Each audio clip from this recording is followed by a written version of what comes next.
Naiuwi na sa bansa ang abo ng yumaong aktor na si Red Sternberg. Nagsama-sama naman ang cast ng 90s youth-oriented show na TGIS sa idinaos na memorial service para sa dating katrabaho. Narito ang report.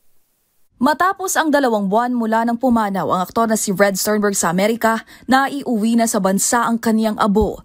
Sa mga kuwang larawan na ibinahagi ng direktor na si Mark Reyes, nagsama-sama ang cast ng 90s youth-oriented show na TGIS o ang TGIS Barkada sa isinagawang memorial service para kay Red.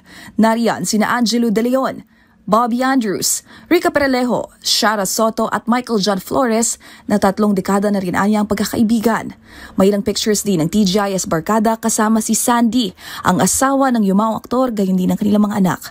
Una dito, bininyagan nga ang bunsong anak ni Red at nagsilbing ninong at ninang ang TGIS stars. 27 ng Mayo nang sumakabilang buhay si Roderick Red Sternberg sa edad na 50 matapos atakihin sa puso. 2007 pa nang magsimulang manirahan abroad ang aktor. Para sa MBC TV Network News, ito si Angelica Cosme ng DZRH TV, una sa Pilipinas, una sa Pilipino.